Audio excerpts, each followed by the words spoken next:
and we will beat this pandemic. This is ESPN Pensacola 1330 AM 99.1 FM. Pensacola's home for hometown sports. Your home to talk football with Coach K. Sports Drive with Chad Brillante and Sports Call with Davis Allen. If you'd like to partner with ESPN Pensacola or become a sponsor, just give us a call at 262-6000. You're listening to ESPN Pensacola 1330 AM 99.1 FM. All sports, all the time. WEBY, Milton, Pensacola. The following has been produced by Talk Football LLC. Former Florida Gators quarterback, NFL quarterback, and NFL head coach. Coach K. Stevenson has a resume second to none, and now he's sharing his insider information with you. Talk Football with Coach K starts right now on ESPN Pensacola.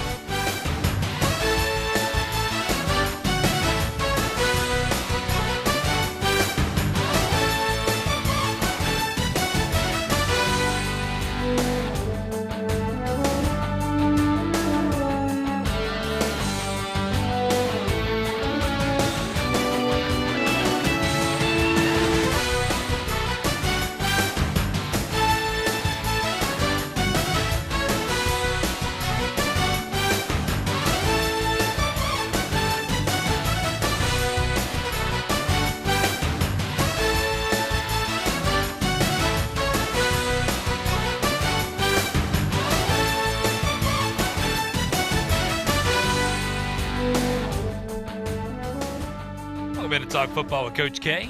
JP here with you, alongside former NFL head coach K. Stevenson. On this Friday afternoon, well, it's been quite a week.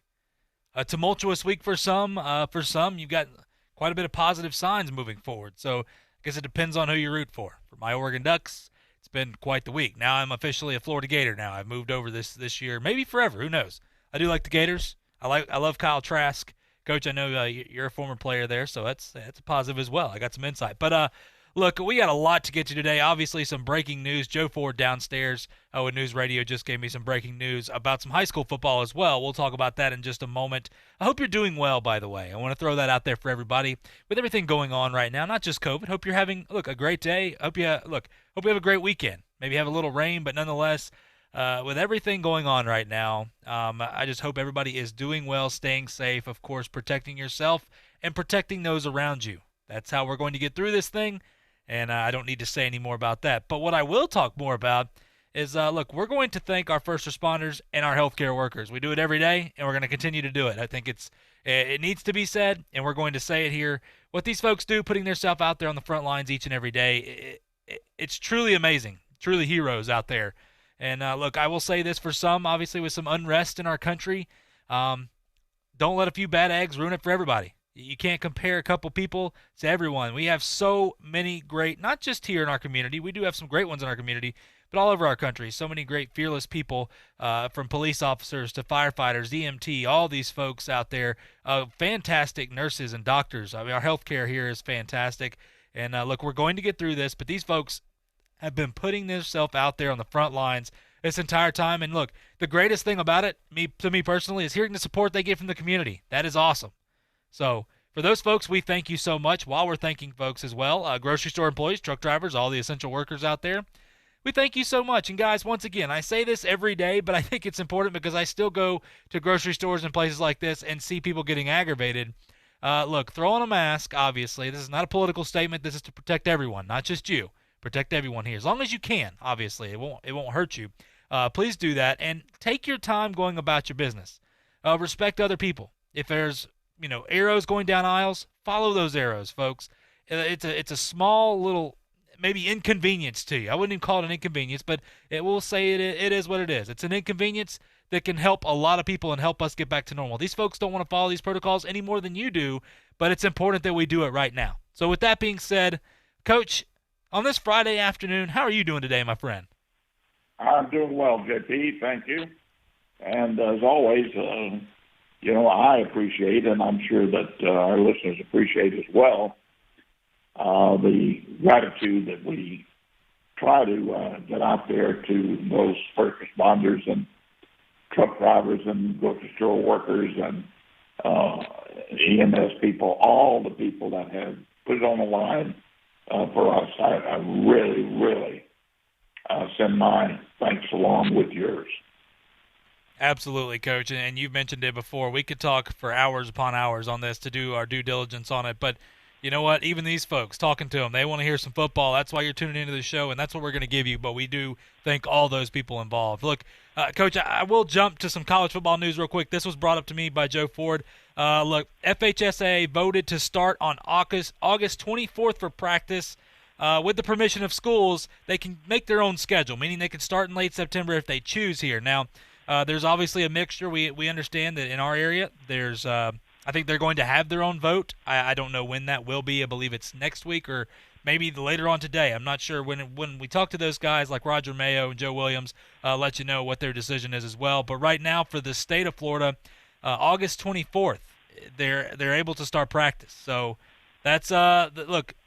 There's a lot of people, hearing some of the interviews that are going on there. It's kind of almost split on folks that can start on time to folks that can't start on time. So we'll see what happens with that. We'll see what happens with playoffs and everything, but that's just letting people know. And, Coach, I'm not really surprised that they voted to start on August 24th because in a lot of places this can go on safely for these kids. And remember, putting in high school is obviously different than college and different than the NFL because they don't have the money and the funding to do a lot of the testing and protocols. But nonetheless, in some areas, look, our cases have gone down a little bit here, but in other areas of Florida, they don't have an outbreak at all. It's really, really low. So not a surprise here that August 24th they can start. Going to be interesting to see what Escambia County does, though. Well, that's true.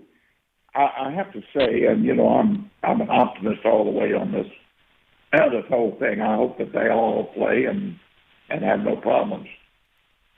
But I have to say that high school football probably poses the biggest problem as far as the availability of the virus spreading. Or there are going to be more problems involved with everything from testing to getting these kids to adhere to the protocols necessary. It's just more difficult in high school. But God bless them. They're going to try to get it done, and I'm all for them. Yeah, and I will say this, because we know a lot of our teams have to travel to Tallahassee. Some have to travel to Jacksonville to play district games, which I think is still absurd that this has not been fixed, but it is what it is. But, Coach Tommy Joe Whidden at Washington coming up with the possibility. Now, this is not for sure yet, but the possibility of a three-county conference right there where you basically take Gulf Breeze and then put them over toward Escambia, and that's the west side, and then everybody else over there in Santa Rosa and Okaloosa is the east side, and you play your games, and you have to be a 3A or larger, and then you have a champion from each side, and they play each other. That's if the playoffs don't happen. I think that's neat. That's a unique idea, spearheaded by Coach Whidden over there, and we already know what he's done with Washington. Great, fantastic coach, but that's something interesting that if the FHSA doesn't come out with plan for playoffs right now because, maybe certain parts of the state can play, some can't. That doesn't make a whole lot of sense to cut half the teams out, but who knows? We're seeing it in college football, so we'll see what happens. Regardless, as we get updates, we'll let you guys know. That is the latest right now. They just voted, I believe it was 11-5, to go ahead and move forward with it. So, Coach, moving on to college football, there's obviously some unrest. Syracuse and Pittsburgh. Well, they didn't practice Thursday due to coronavirus concerns, and for a third time in a little more than a week, Syracuse football players opted to not practice because of the concerns surrounding the pandemic, is what they're saying here. Syracuse.com reported that the players want the school to perform more routine testing during fall camp. Now, obviously, it was confirmed they did not practice. Orange players sat out the first 2 days of fall camp last week amid worries about testing and safety protocols, and Coach Dino Babers said he met with the players rather than practice and addressed the bulk of their concerns, which were largely tied to safety procedures at opposing schools. Babers reportedly said that Syracuse's rate of positive tests were among the best in the country, though because Syracuse is a private institution, they do not release its testing data. So, Coach, with all this stuff going on here, what do we make of this? Now, I'm curious because obviously Syracuse, they've had great testing protocols. They've had great testing, positivity rate. I mean, they're one of the best. They haven't released their data, but that's what we're hearing right here. What do we make of this right now with Syracuse and Pittsburgh? Okay, well, first, I'm a little surprised, JP, because I had thought all along that the major reason for conferences playing only interconference games was because they could set the protocols, create the safety factor, and everybody would have to adhere to it, all the teams. Evidently, that's not the case in the ACC.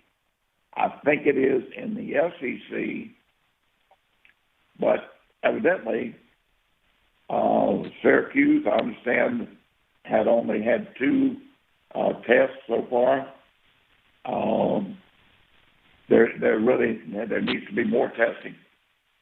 I think that's been proven by what the NFL has done, and there needs to be more testing.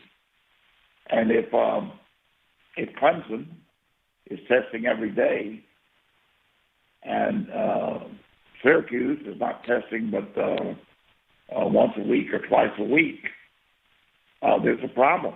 There is a problem there. They need to all be on the same page with the protocols, and that's the reason for in-conference play only. Now, I understand that about Syracuse. Don't know what the situation is in Pittsburgh, but I would assume it's pretty much the same. I do think that if it is the problem, they're going to have to get it. They're going to have to get that fixed, so everybody get on the same page, or come up with another approach toward this season. Now, the Florida State situation you keep hearing about, I know you're going to be chatting about that shortly, but that just seems to be one group of players saying one thing, another group refuting that, saying something else. So I don't know what to make of that. It doesn't sound good, but I think, as I've said all along, I think Norvell has done a great job over there. Could be that his drastic departure from the laissez-faire type approach they had over there before may have been a little hard to take for some players. I don't know. I'm guessing. So I'm not going to say too much else about it other than just that's supposition on my part. I don't like it. But anyway, I do think something has to be clarified with the other teams in the ACC. All the teams have to get together. And I think that needs to be done immediately.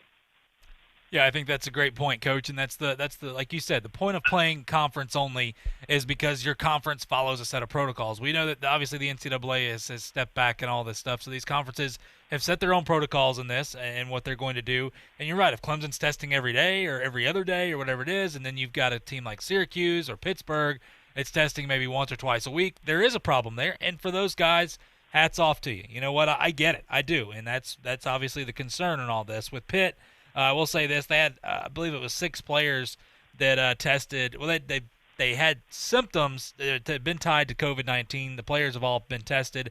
It seems they're all negative. And for the other players, by the way, are going to go back to practice Friday. So the medical team's doing a good job over there. But testing. That's what we're hearing. That's what's got to be done here. And it's not cheap.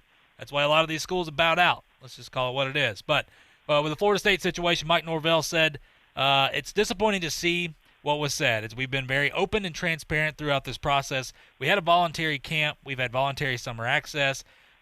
We've been transparent through all aspects, including an additional team meeting 2 nights ago in the indoor facility to discuss all issues when it comes to COVID, when it comes to our protocols and procedures. We are following those to the letter of what we have laid out. We have been working through all protocols, which do include positive tests, what happens, and contract tracing in every area of what we're doing. That's what the players are here in the facilities, as well as the information we gather from them while they're away from the facility. Disappointed to hear about the messages that were put out there, but we're very transparent.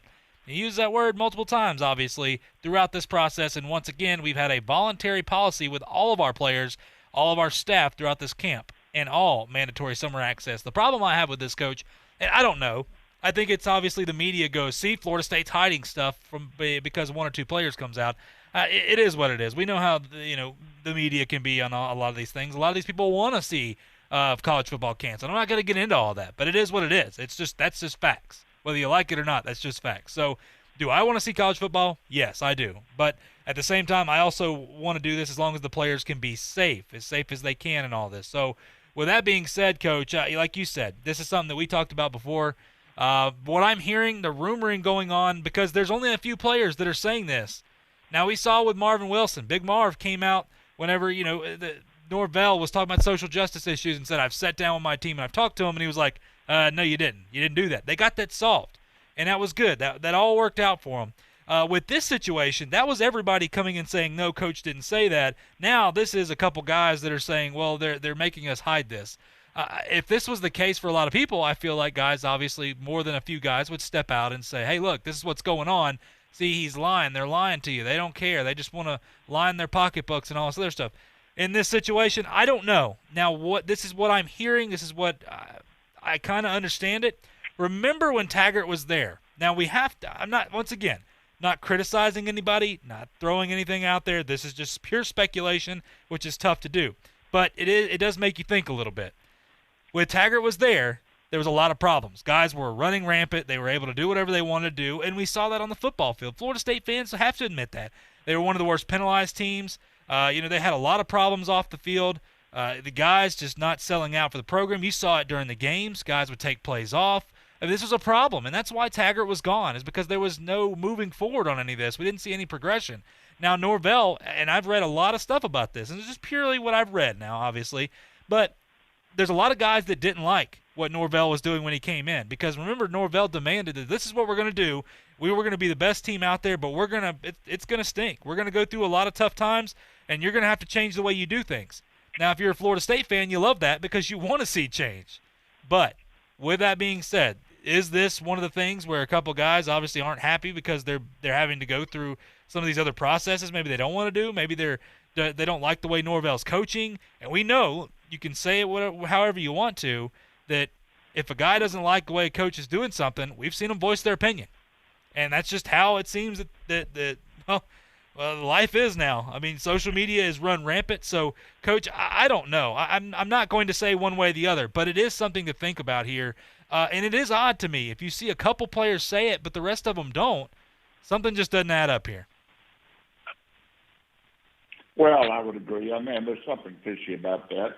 And the best thing you can do is weed those players out. I'm just telling you, I don't care how good you think they are, you're going to be better off to weed them out of the program, because they're going to promote insurrection continually, and you can't win. You can't win if you have that.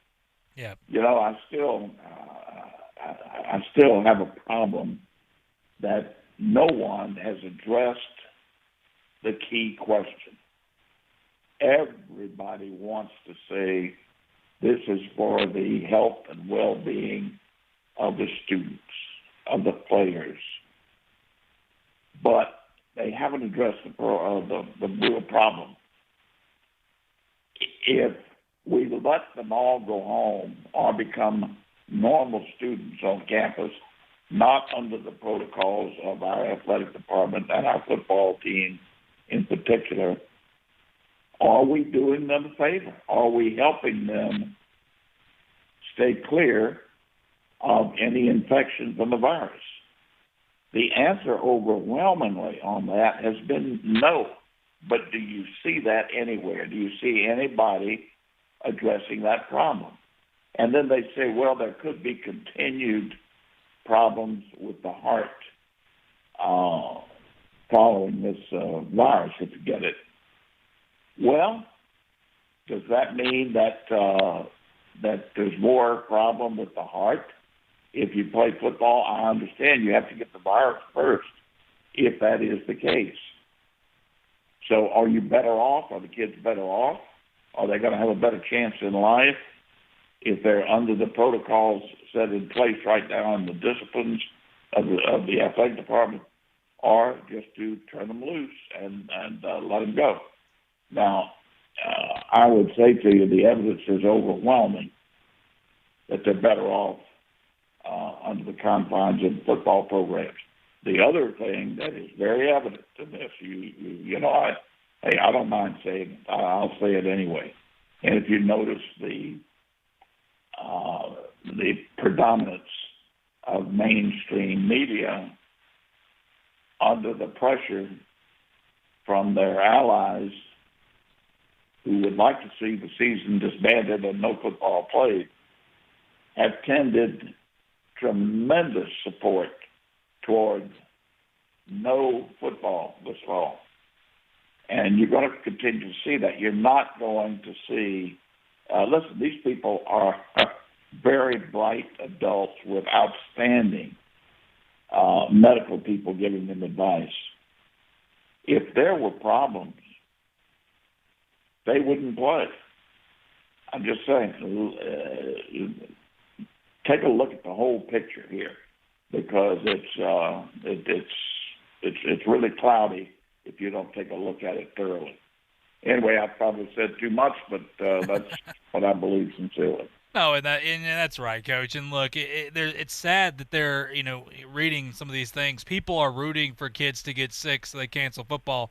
That is shameful. And to me personally, those people should be locked up and thrown away the key. That's just my thing. The fact that you want to be right so bad you hope kids get sick, or you hope there's some fatality in all this. That's a sick human being, but they're out there. Let's call it what it is. But look, once again, I am for college football. I want college football as much as the next person, but I want it safely. And if these medical experts, which, by the way, people are saying the SEC and the ACC are hushing their medical experts, well, then why are they coming out publicly and being like, yeah, we can do this? That's not hushing your medical experts.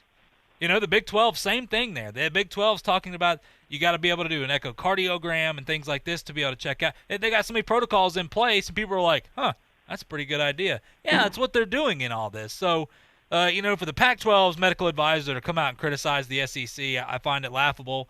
But it is what it is. Once again, it's okay if you don't want to play, okay. Yeah, that's fine. For fans that don't want, maybe you're not a fan. Maybe you just don't want football. You don't believe they should play, that's okay. For fans that do want it to be done, that's okay too. It's okay to have disagreements. But right now, obviously, the Big 12, the SEC, and ACC are moving forward. Now, with that being said, I know we got to go to break. They also didn't say, look, we're just going to plow forward ahead, and no matter what, we're going to push through the season. That is not at all what they've been said, but that's what's being put out in the media, although Greg Sankey has said, look, we're taking this day by day, and we're hoping that we'll be able to get it done. We'll be able to play a full season. By saying we're hoping, that means he knows that things can happen where that won't happen. So for those folks that are saying, yep, typical SEC, just going to plow through and ignore all this stuff, that's not the case at all. Do your education. With that being said, we're going to go to a break here. When we come back, we're going to talk about, NCAA President Mark Emmert canceling Division I championships. That doesn't have anything to do with college football, obviously. Travis Kelce getting paid. Good day for tight ends yesterday, by the way. And the Seahawks cut a rookie for allowing someone in the hotel. Boy, that is it's tough to throw away your career on something like that, but it is what it is. We'll talk about all that and more when we come back right here on Talk Football with Coach K on ESPN Pensacola. I'm attorney Stephen Luongo with Levin, Papantonio, Thomas, Mitchell, Rafferty, and Proctor in Pensacola, Florida. Distracted driving is a dangerous epidemic on America's roadways. In 2016 alone, over 3,000 people were killed in motor vehicle crashes involving distracted drivers. This according to the National Highway Traffic Safety Administration. For more information, please visit us today online at levinlaw.com. Please be safe on the roadways. Stop the text, stop the wrecks. Hello, sports fans. Miles Bentley here, General Manager at Hill Kelly Dodge Chrysler Jeep Ram in Pensacola. Growing up, I always loved sports. Nothing but net, out of the park, through the uprights. Sink the puck Bentley, that was me. But my love of the game couldn't beat my love for Pensacola and helping folks get on the road of dreams in a new Dodge Chrysler Jeep Ram. Sure, I never went to the big leagues in sport, but we're all pro here at Hill Kelly Dodge Chrysler Jeep Ram. Proud to be in Pensacola. There's only one place in town for the lowest prices and greatest selection of firearms. Pensacola Indoor Shooting Range. Visit our fully stocked Gun Pro Shop for new and used firearms, accessories, and ammunition. Check out the Indoor Shooting Range. We offer rentals on guns, including fully automatic machine guns and silencers. Ladies, this is the safe place to learn how to use a gun. Plus, Tuesday is Ladies' Day. Women shoot for half price all day. The best place to buy firearms in Pensacola. Pensacola Indoor Shooting Range. Highway 29 in Car City. Pensacola's own NFL Hall of Famer Emmitt Smith has some tips for us during this time. This fight is up to all of us to try to help bend that curve. It's going to take teamwork. It's going to take us to stay committed, stay focused, and stay dedicated to the mission at hand, and that is to keep everyone safe. So be encouraging. Find some support. Find someone to talk to every day to encourage them to keep on continuing in this fight. And we will beat this pandemic. I'm Troy Rafferty, and many of you know about my love for sports and my longtime support for our local high school athletes. One thing these fine young people have taught me over the years is this: whether it's on the ball field, in the classroom, or in a court of law, always work your hardest and achieve the best results possible. And that is the commitment we make to our clients and our community. Levin Papantonio in Pensacola since 1955. Hey, what's up? Chad here from the Sports Drive. Well, we're into August, that first time that we start to feel the flow for football season. Foosball. Like getting ready to run out of the tunnel to a song like Enter Sandman. Might be a little different this year. Probably no smoke, social distance away from the people, as you might get cheered on by virtual fans. You can do it! But overall, we're excited, and we'll keep you posted with the latest updates from high school, college, and the NFL. Join myself, Chad Brillante, and JP right here on the Sports Drive, 5 to 7 on ESPN Pensacola. The latest news and sports can be heard on ESPN Pensacola 1330 AM, 99.1 FM. Get the latest news and football on Talk Football with Coach K. Daily sports talk on your drive home on the Sports Drive with Chad Brillante. And a recap and look ahead of the sports week on Sports Call with Davis and Justin every Saturday. Plus, national sports radio talk on Golic and Wingo, the Dan Lebertard Show with Stu Gotts, and the Paul Feinbaum Show. It all lives on ESPN Pensacola 1330 AM, 99.1 FM. You can watch Coach K talk football live right now on our YouTube channel at ESPN Pensacola 1330.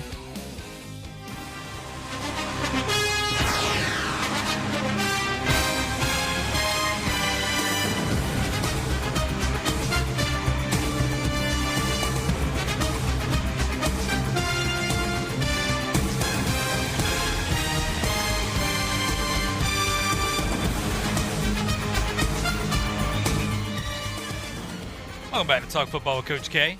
JP here with you, alongside former NFL head coach Kay Stevenson on this Friday afternoon. Weekend's right around the corner. A little rainy outside, nonetheless. We're talking some football with you. And Coach, get back into this. Obviously, Mark Emmert coming on and talking about basically they're canceling all Division I fall championships, moving them, postponing them, with the possibility of playing in the spring. He believes that there's a plan, and when he was asked, okay, well, what's your plan to play in the spring? He's like, well, we don't have it yet. That's typical for that, but it is what it is. Coach Mark Emmert, though, was talking about this, and once again, remember NCAA President Mark Emmert has kind of, laid back this entire time when people were looking for some leadership on it. It is what it is. He has said things like, look, if things don't get better, we're not going to be able to play football, which we already knew.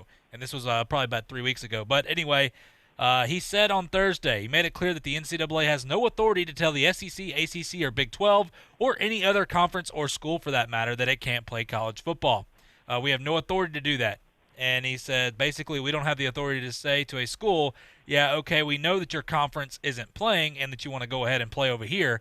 I may think that's a silly idea, but it's not up to me. It's not up to anybody. That school has its own authority to do that. Now, its conference colleagues can say, if we do that, we're going to throw you out of the conference, and that's fine, but they still can do what they want there. That's never been the prerogative of the NCAA, in my opinion, and it never should be. Obviously, Coach, we're talking about Nebraska, and now Nebraska has said, look, they're committed to the Big Ten now. Once again, we talked about that yesterday, but, Coach, I think this is, too little too late. We knew that. We knew that with the NCAA, Mark Emmert. But I guess he just had to make it clear that he's still there for us. Yeah, well, I don't think they'll be there long. I think the Power 5 conferences will separate here very shortly. And this may be the catalyst. The virus may be the catalyst for pushing this on the front burner. And it was going to happen at some point anyway. But I wouldn't be surprised if they'll just go ahead and break away from the NCAA and make it official. I think that's in the works. I'm not concerned about what Mark Emmert says, really, because he's a non-factor. And what he says makes no difference whatsoever. Now, I don't mean that in the wrong way, in that it doesn't make a difference to the University of West Florida and to fans of University of West Florida because they called off the postseason play. But as far as major college football is concerned, he's just a non-factor.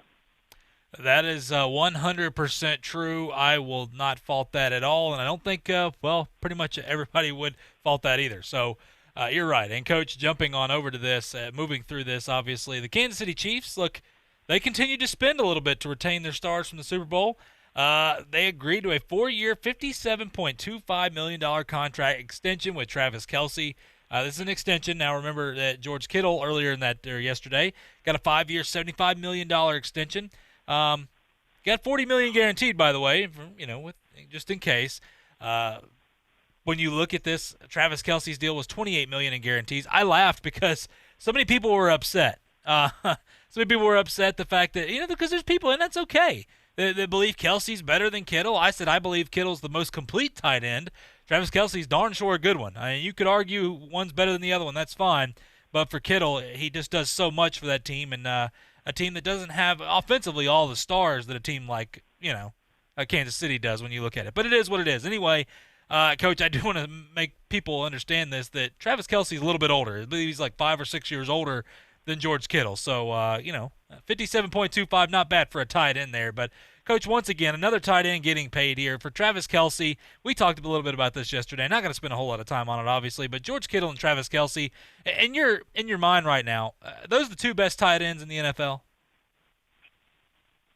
Oh, well, I tell you, it's tough. Yeah, I guess you'd have to say that just based on statistical data. But there are a number of good tight ends in the league. Ertz, the young kids that are coming along. Yes. I think it's Hudson. They're just some good tight ends in the league right now, and this has set a new bar for them. I think Kelce's deal, amazing. Kelce, the quarterback deal and Jones deal, all were team friendly, so that it's not very cumbersome up front on the salary cap, allows them to still play and keep their people under contract, but loads up on the back end. So it's team friendly, and they're doing a good job with that particular end of their contract negotiations too. Yeah, that's very true. And, you're talking about top tight ends, Austin Hooper, Darren Waller over there. Darren Waller, by the way, is a good tight end to keep an eye out. Tyler Higbee, Hunter Henry. I love Hunter Henry out of Arkansas right there, if he could just stay healthy. But, yeah, you're right. There's so many good tight ends in this league, good young guys coming up, too, that we're going to see this year. Guys that set a little bit last year, played behind some other guys and stepping up. So, you know what? Hey, Travis Kelce, great job. You deserve it. It's what the market dictates right now, so go for it. And, Coach, talking about an interesting situation here. I guess this guy will be the poster child for irresponsibility when it comes to COVID protocols. The Seahawks cut rookie Kama Sivarin for trying to sneak a female visitor into a team hotel. Now, obviously, he tried to sneak the woman in there. And look, he needs to work on how to sneak people around, I guess. He just threw a hoodie on and made her put the hood up and tried to sneak her in the hotel. Remember, these guys are going through all these protocols. For someone to do this, we saw this, obviously, with the Cleveland Indians and a couple of their pitchers, which we later found out one of their pitchers went on the team flight with him and didn't tell him that he went out with the guy, and now they're like, well, don't make us villains in this. Well, you are. I mean, you did the wrong thing. You made a mistake and didn't tell anybody, and you could have affected your whole team. So with this being said, obviously, this guy, Coach, tried to sneak a woman in here and disguise her in, Seahawks gear. And Coach Pete Carroll's number one rule is always protect the team. Obviously, he didn't do that, and, Coach, it cost him his job. So for him, I mean, you hope maybe it was his wife. I don't think it was, obviously. But good for the Seahawks making a statement right there. Well, it was the right move. Certainly was the right move, and they probably helped themselves in some other ways. by getting this done with a kid who's probably not going to make the football team anyway. I can't say this for sure, but my guess is, knowing Pete Carroll, if this had been a more valuable player, it probably would not have been done. Yes, Coach, I agree with you, and I think we kind of both feel the same way about Pete Carroll on that. But, yeah, I agree. It is what it is. It's just you read it, and I had to read that article again. It's one of those things right now with 2020, you just kind of shake your head and go, you know what, okay, that's not the craziest thing I've read. So it's up there, but it is what it is. Once again, it cost him his job. He is now cut from the Seahawks. So, look, we're going to go to a quick break, though. When we come back, we're going to talk about Bill Belichick, kind of talking about Patriots camp. Obviously, yeah, they're in training camp right now, what's going on, and he talks a little bit about the rookies, how it may be a uphill battle that they may not be able to get over. And Dak Prescott back in the news again as he spoke yesterday and apparently said the right things, which I guess means that's okay. You should give him a lot of money. We'll talk about all that and more when we come back right here on Talk Football with Coach K on ESPN Pensacola. I'm attorney Stephen Luongo with Levin, Papantonio, Thomas, Mitchell, Rafferty, and Proctor in Pensacola, Florida. Distracted driving is a dangerous epidemic on America's roadways. In 2016 alone, over 3,000 people were killed in motor vehicle crashes involving distracted drivers. This according to the National Highway Traffic Safety Administration. For more information, please visit us today online at levinlaw.com. Please be safe on the roadways. Stop the text, stop the wrecks. Sometimes your bank, your family, and your friends love you, but they don't have the money to help you. Sometimes we have chances to make money, but the old saying, you've got to have money to make money, rings true. At Pensacola Specialty Pond, we can help. If you have trucks, heavy equipment, airplanes, boats, jet skis, anything with value, Pensacola Specialty Pond can loan you that short-term money you need. No credit checks, and at Pensacola Specialty Pond, you're going to find the money and the discretion you need. Now at 6428 Pensacola Boulevard, north of Car City. Call 432-9050, 432-9050. Well, I finally did it. I opened a 401k. What? Why? Just wait for the inheritance. We've definitely got a rich uncle somewhere. We're one call away from the winner's circle at the Derby, dinners with multiple forks, a vacation home in the country, using summer as a verb. You don't actually think that, do you? When it comes to financial stability, don't get left behind. Get tools and tips for saving at feedthepig.org. This message brought to you by the American Institute of CPAs, the Florida Society of CPAs, and the Ad Council. Hear ye, hear ye. I bringeth thee a message from... a message from the king and his new trumpeter, Stephen. The king wishes me to convey his favor to thine team and thine tailgate.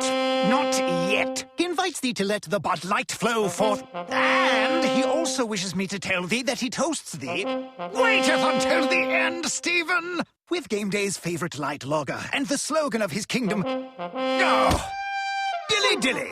Enjoy responsibly. Bud Light Beer, AB, St. Louis, Missouri. It's time for another edition of Well, Now You Know in Pensacola sports history. Baseball dates back to Pensacola to 1890 with the original team, the Pensacola Dudes. It grew even bigger when the Pensacola Flyers drew in big crowds. They would play their games at Fort Pickens and Legion Field, which was located downtown. And the fans were in for a treat.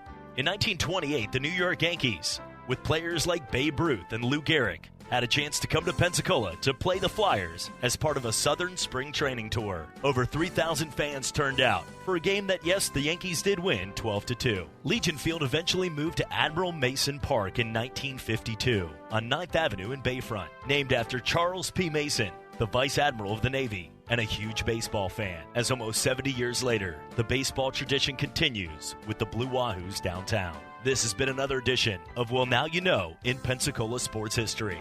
I'm Chad Brilliante. JP here. At ESPN Pensacola, we are hometown proud. Like the greatest pound-for-pound boxer of all time, Roy Jones Jr. Three-time light heavyweight world champion and former heavyweight champion of the world, future Hall of Fame legend, Roy Jones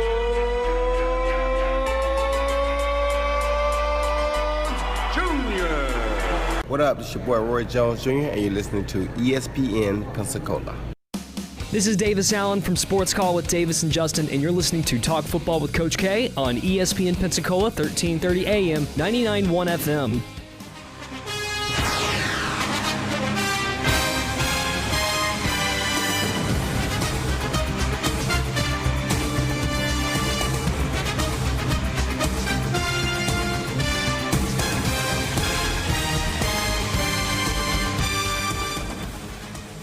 back to Talk Football with Coach K. JP here with you, alongside former NFL head coach K. Stevenson. On this Friday afternoon, weekend's right around the corner. Hope you're doing well. Appreciate you tuning into the show.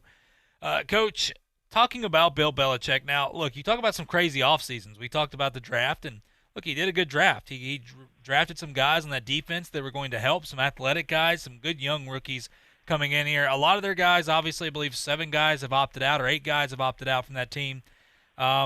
This is still, Cam Newton is there. And by the way, for those Cam Newton fans out there, Bill Belichick said he's a hardworking kid. Talking about all the quarterbacks, though, are obviously up for that quarterback spot. And so it'll be interesting to see what happens between Cam and Stidham and those guys and how this plays out. But still got some time moving forward. But with this, something that interesting in his, speaking with the media, he was talking about the rookies. And he said, look, I think all of our rookies have worked extremely hard. But they're in deep water, turbulent water, and it's going to get rougher just in terms of the volume and the level of competition becoming a professional athlete. And the full day and consecutive days, very high demands, both physically, mentally, and rest and recovery and all that. I think all the guys are adjusting to it. They're all working hard at it. It's a really hard-working group. There haven't been any problems. They're just doing the best they can, but they're swimming. They're in deep water, and their eyes get open every day as we move up in the process, and we're still a long way from anything close to real football. Coach, you've been there. You've been there as a player in the NFL, as a coach in the NFL. When you talk about rookies this year, with everything going on with COVID, I mean, generally it's tough anyway. And first off, it's tough to play for Bill Belichick. Let's just say that. But, Coach, rookies this year, I mean, do you agree with his statement of, look, they're in deep water, turbulent water, and it's going to get rougher, but they just got to keep working? Oh, absolutely. And, I can tell you from personal experience, having to bring those rookies in and having the first camp after they're drafted, some of them literally they want to just put on blinders and go to sleep, not worry about it anymore. I mean, it's that big a change, and it is tough. And without this preseason, and being able to play and get somewhat used to the speed of the game. And there was a good explanation given here recently on television by a former player who said that he went through a preseason one year and did not play in any preseason games. And then he got into the first game of the season, and after 3 plays, he couldn't go anymore. He had to go take a break. And he had to take a break every 2 or 3 plays, an extended break, because he was not in football shape. And there is a difference. And people don't understand that. You can't get in shape to play the game of football in the gym and out on the field, just working out without the pads on and without the hitting. There's football conditioning. And so that's going to be something that's going to be interesting to see what happens early in the season for everybody. And then especially the young kids, the learning curve is so drastic, and it's going to be very difficult for them. Yeah, and that's like, once again, with everything going on, it's already crazy enough. And Belichick, listen, he's hopeful for those guys. He talks greatly about those guys. They just have to continue to work. And he said, but look, it's not just us. It's every rookie this year. So, and once again, we all know, we hear from everybody how tough it is to play for Belichick. But once again, if you can play for Belichick, there's a reason a lot of these guys, they go on to play with other teams and they have success. It's because when they get there, they're leaders. I mean, they know the game of football more than ever. And, look, it is what it is. It's no disrespect to any other coach in the game. And there's some great coaches in the game, but Bill Belichick is one of those guys that you say that name and there's the ultimate respect. And like we've heard plenty of people say, look, you better cut the pride, because when you get there he's going to come after you like he does everybody else. If he comes after Tom Brady, what do you think he's going to do to you? So there's a expectation there that, let's be honest, not all coaches have on their players. It's not a knock, but it's worked out pretty well for Belichick. With that being said, Coach, talking about some expectations, Dak Prescott obviously came out yesterday, was speaking, and we haven't really heard him say much since, of course, he signed his tender there, his franchise tender, but came out and obviously said the right things. Look, Dak Prescott has not been a problem. We know that. but he does want to get paid. And so now he's playing on that franchise tag this year. Interesting enough, though, to hear these people, Coach. And once again, I want to throw this out there before I make this statement, before all the Cowboys fans. And maybe, look, I've talked to some Cowboys fans, and they understand why you don't pay them. But there are also plenty of people that aren't even Cowboys fans that want to stick their nose in there and say, how dare you not pay this guy? Look what he's done for you. He's saved you. He's said the right things. He's done the right things. But I will say this first. He is 6-17 against playoff caliber teams. 25 touchdowns and 25 interceptions. If a quarterback went – now, for those that talk about Dak Prescott and you say, well, wait a minute, look what he's done for the franchise. Okay, yeah, he's been a good quarterback. First off, that's his job, for sure, but it is what it is. He's had one of the best offensive lines. He's had a solid receiving core, and he's had, if you ask Cowboys fans especially, the best back in the NFL in Ezekiel Elliott, which I won't say that, but he's a top 10 back, maybe top 5 back, depending on how you want to look at it. For Zeke, it seems like he plays when he wants to. But with that being said, Coach, all those things are being ignored in this. And for people saying, how dare you not pay him, that's shameful. I think it's more of a shot at Jerry Jones because of who he is that people say that. Because if this was somebody else, we probably wouldn't be having this conversation. But once again, the other thing that I do want to mention before I send it over to you, Coach, because I know we have similar feelings on this, obviously, but people saying, well, look, he says the right things and he does the right things. He doesn't cause a problem. Pay him. I thought that was your job. Well, when did we get to the fact of the guy shows up, goes to work, and does what he's supposed to, and that's considered like he should get more money for that? I'm confused because if you're a banker and you're the best banker in the world, you're the best banker in the state, whatever your area, and you go to work and look, you cause a scene, you're rude to customers. Sometimes you don't show up on time or whatever. Are you going to have your job long? No, it doesn't matter how good you are. So when we look at Dak, I want to make it clear. I love Dak. I think he's a great quarterback. I think he's a great person. He has went through a lot of tough times, of course, losing his brother. I can't imagine what it's like. But we can't ignore that the guy wants to be the highest paid quarterback. He wants all this money, in which people believe he's going to be the highest paid quarterback. I'm very skeptical on that. But he went 6-17 against playoff teams. 25 touchdowns, 25 interceptions. Coach, you don't get paid the best of the best money if you can't beat the big boys to take you to that next level. Yeah, let's be very, very honest about Dak Prescott. We've talked about this before. Excuse me. So it's nothing new. But number one, he is he's a good kid.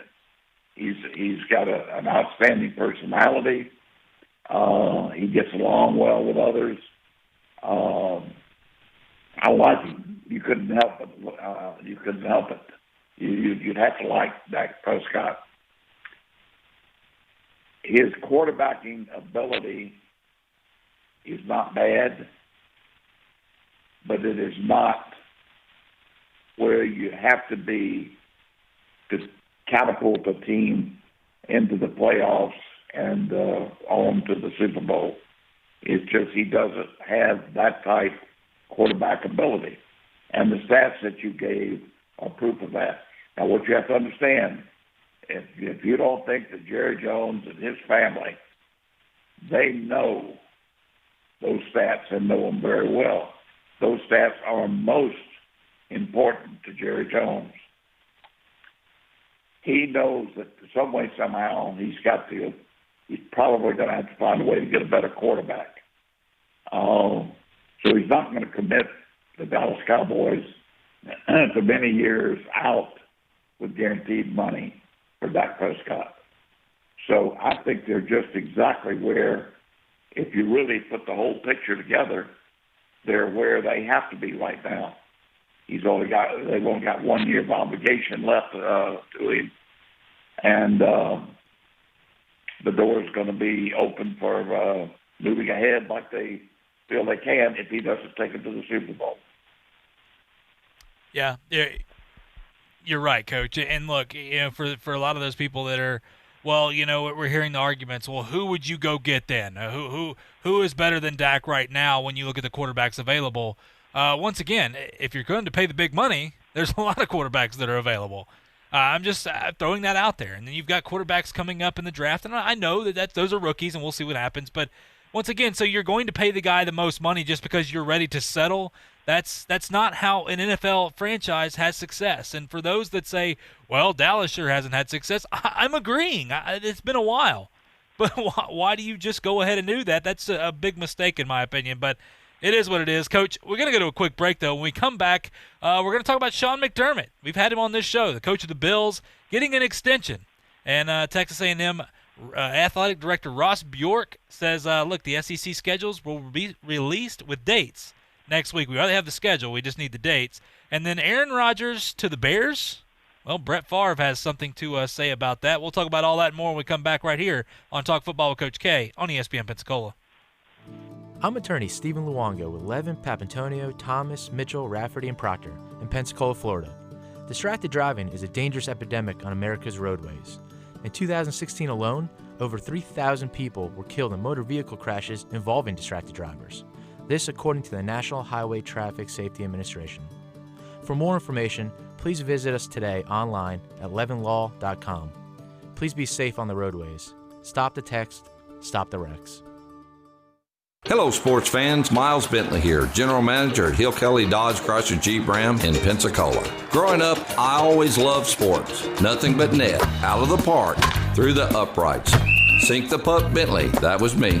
But my love of the game couldn't beat my love for Pensacola and helping folks get on the road of dreams in a new Dodge Chrysler Jeep Ram. Sure, I never went to the big leagues in sport, but we're all pro here at Hill Kelly Dodge Chrysler Jeep Ram. Proud to be in Pensacola.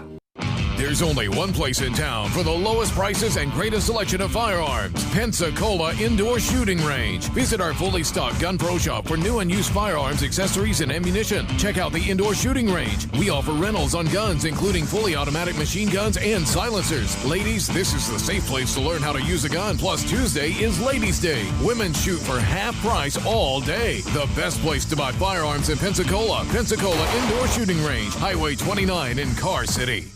JP here at ESPN Pensacola. We are hometown proud. We love our hometown heroes like Super Bowl champion Seattle Seahawk Doug Baldwin. They fake, little lob, wide open, touchdown, Doug Baldwin. Bigger body than Wilson likes to throw to, big target. Here's Baldwin, smaller target, and he ducks in for the touchdown. Hi, this is Doug Baldwin, and you're listening to ESPN Pensacola. The teams, the games, the fans, the local talk. This is ESPN Pensacola 1330 AM, 99.1 FM.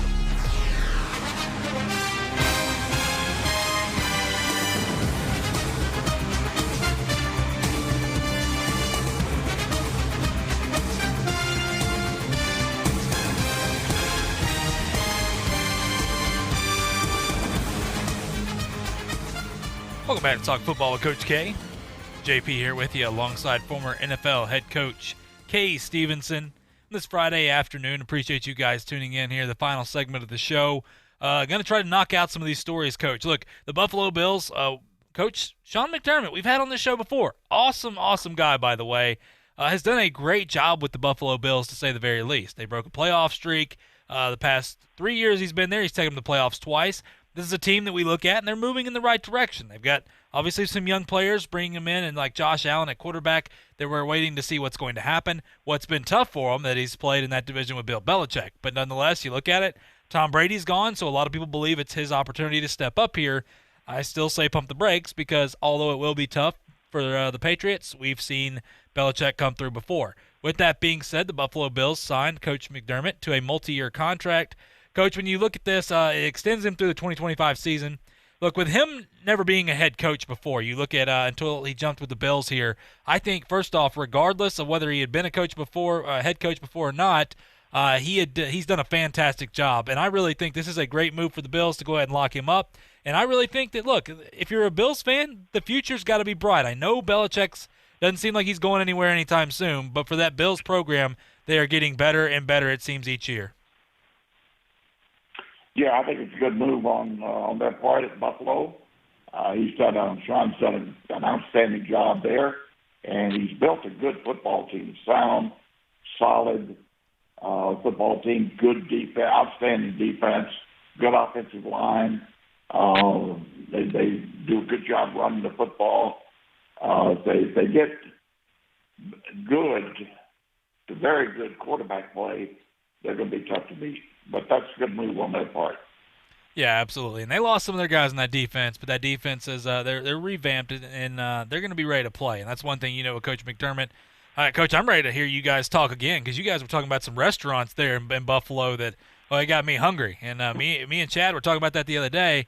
That conversation was awesome. It's so funny. And Coach, you coaching in Buffalo and playing up there, those people are great fans. So they've really shown the support there. If they don't like you, they'll let you know, but they've shown great support for Coach McDermott and that squad. So, look, moving on here, a couple things. Texas A&M AD Ross Bjork, we've heard from him. He has probably the coolest last name around, but said that next week the dates will likely be revealed for the SEC football schedule. Now, we have the schedule, we just don't have the dates. Now, he said barring anything unforeseen, they'll release it next week, and what I'm hearing is next Friday.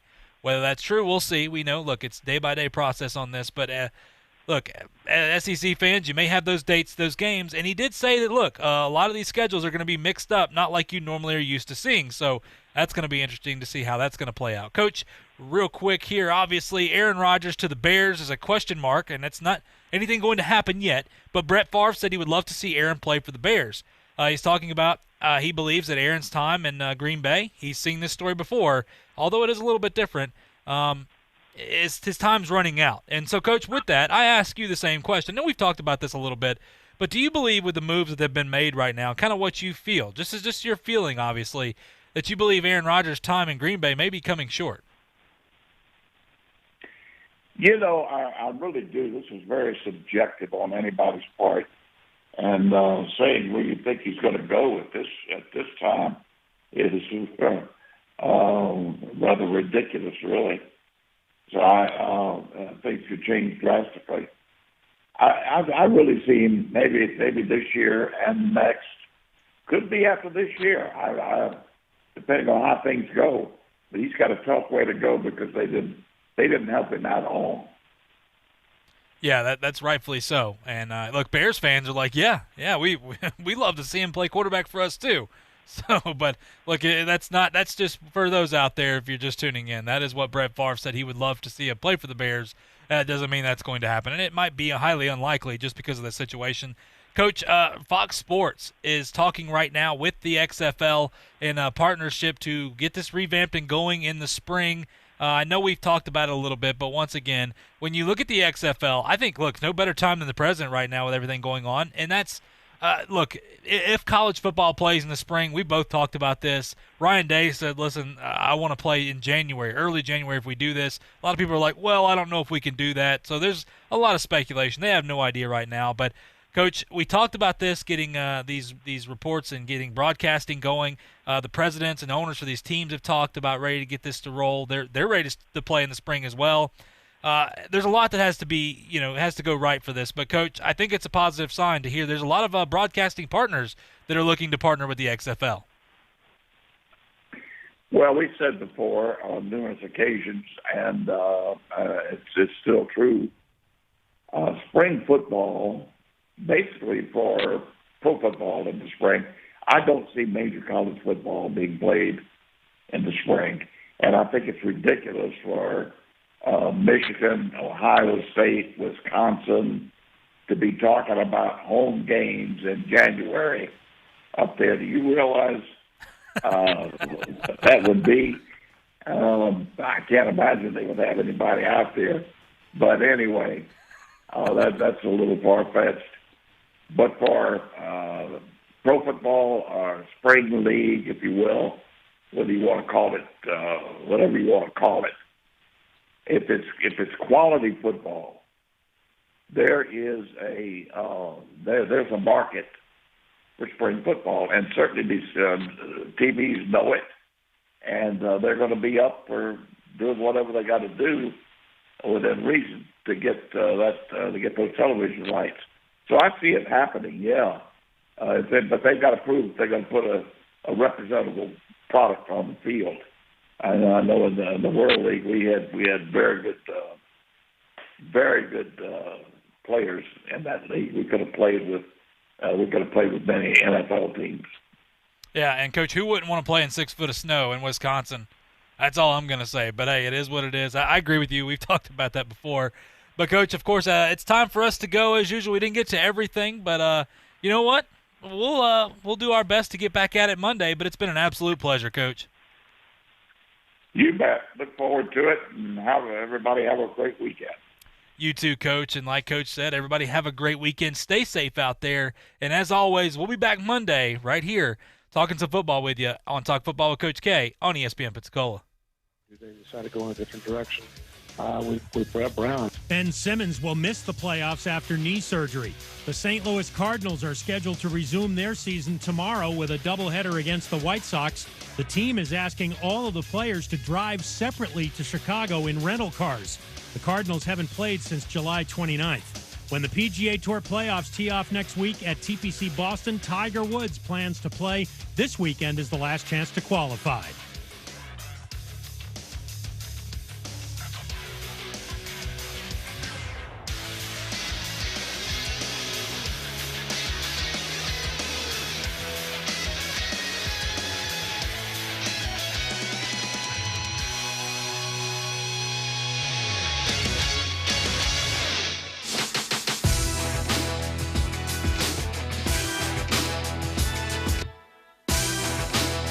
Number 2 on ESPN Radio, more than content to pull up from half court here at First Take Your Take.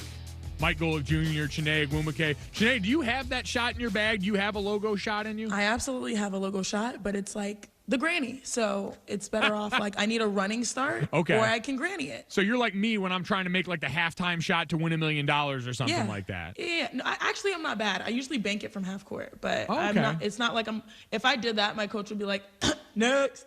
All right, as long as you call glass, I can live with that, because last night we all got to watch Damian Willard, Lamian Dillard. At some point, I'm going to learn how to speak English on this thing. No. Logo Lillard. Let's go with Logo Lillard. Well, as you called him, and we talked about this before, he's not the underdog anymore. He's the undergod at this point. Because if you doubt Damian Lillard at this point, do it at your own risk. He went off again last night in a barn burner against the Nets, and it got us to talking about some interesting things about where Dame sits relative to his tier, certainly as a star in the NBA, but also now getting to look forward, because I said this yesterday, I have the utmost confidence still in the Lakers after last night. It didn't do anything to change me despite how exciting that was. But I want to give you a chance, Chiney, here in a second to change my mind on some things. I feel like you, with all of your basketball prowess, again, Chiney and Golick Jr. is going to start next week, Monday through Friday, 4 to 7 Eastern. Chiney is a current WNBA player. Chiney is as locked in and dialed into all this as anybody. So I feel like if anyone can change my mind on any of this stuff, it is probably you. That being said, we got to have a more important conversation first. Okay. We're presented by Progressive Insurance. All guests join us on the Shell Pennzoil Performance Line. And remember, the NBA is on ESPN Radio. Tune in tonight. Kawhi and the Clippers are going to host the Thunder, presented by Indeed. Coverage begins at 6 Eastern on most ESPN radio stations. So I wake up this morning, Chiney, and I look, and it was one of those, man, just look at God work moments. Because I see a tweet. Now, this is a little older tweet. It's about a week old, from Kraft Macaroni and Cheese. And they said, isn't it about time the most important meal of the day is also the tastiest? Have you tried having mac and cheese for breakfast? And I looked at it, and it's like a bowl of mac and cheese there, and it's a glass of milk, and there's like an orange slice next to it. And at first I looked at it and said, man, milk and mac and cheese. And then I thought, wait a minute, if you're making the cheese right anyway, there's already milk in there. All of a sudden, like, Chiney, would you get down with mac and cheese for breakfast, is what I think I'm trying to ask you here. So the funny thing is, I'm out here in Los Angeles, and I am from Houston, Texas. I'm from the South, where the best basketball, arguably, no, best barbecue is. So anytime, like, we talk mac and cheese, brisket, ribs, like, I'm always going to say, I don't know, like, about store brand, box mac and cheese. I just tried this place called Slab here in LA, and that is love. Again, I'm dairy-free, and they made me risk it all. But saying all of that, no, I can't do it.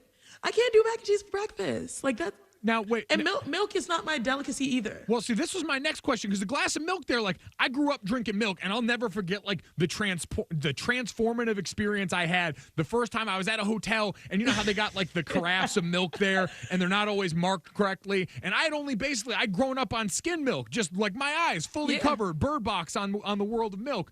And all of a sudden,